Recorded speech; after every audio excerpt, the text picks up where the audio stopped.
Long ago, in a faraway kingdom, where golden palaces gleamed under the sun, and wisdom ruled more than power, there lived a wise minister, respected by all, trusted by the king himself. Whenever the kingdom faced a problem, big or small, it was the minister who found the answer. His calm words carried more weight than the noise of the entire court.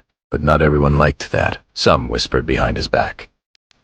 Some smiled only when the king looked. Deep down, many envied his position and wished to see him fall. One day, as the court gathered for morning assembly, the king leaned back on his throne, a thoughtful smile on his face, and said, "My dear minister, you are known for your great wisdom, but your son, he seems rather foolish." The court fell silent for a second, then erupted into laughter. The minister looked up, surprised. "Your Majesty?" he asked respectfully. "Why do you say that?" The king chuckled. "Every morning, when I go out to walk among the people, I meet your son. I always ask him the same simple question, which is more valuable, gold or silver? And every day, without fail, he says, 'Silver.' Tell me, what kind of wisdom is that?" Laughter filled the room again, bouncing off the marble walls. The minister stood quietly, his face calm but his heart heavy. He bowed slightly and said softly, "If that is your belief, your Majesty, I will look into it." When he returned home, he found his son sitting by the window, studying the world outside with a quiet gaze. The minister sat beside him and asked, "My son, tell me truly, which is more valuable, gold or silver?" Without hesitation, the boy replied, "Gold, father." "Of course, gold." The minister frowned gently. "Then why, every morning, do you tell the king that silver is more valuable? The entire court laughed at you today." The boy looked at his father, smiled faintly, and said, "Father, let me show you something."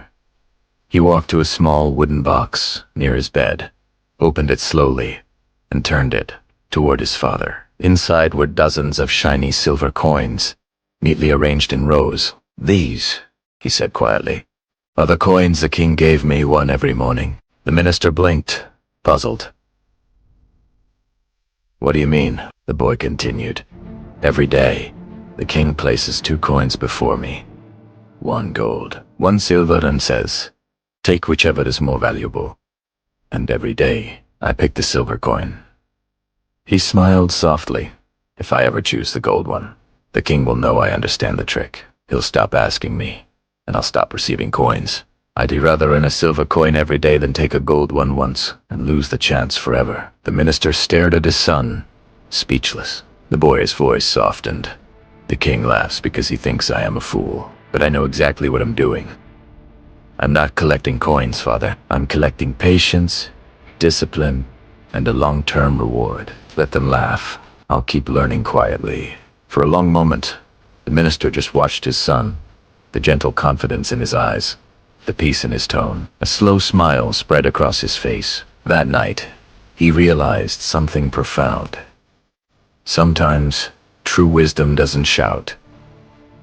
It whispers. From that day on, whenever someone called his son foolish, the minister would simply smile and walk away, because now he knew only those with real wisdom can see beyond what others mock. In life, you'll meet 2 kinds of people: those who talk loudly but do little, and those who act quietly and let their actions speak. The minister's son didn't try to prove anyone wrong. He didn't need validation.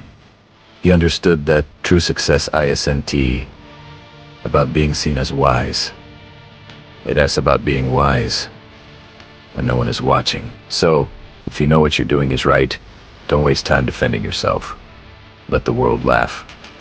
Let them misunderstand. Because one day, your results will silence every doubt. True wisdom doesn't rush for attention. It walks patiently, builds quietly, and shines when the time is right. And remember, being wise and being seen as wise are not the same. The world may question you today, but patience will prove you right tomorrow. Soft cinematic music rises.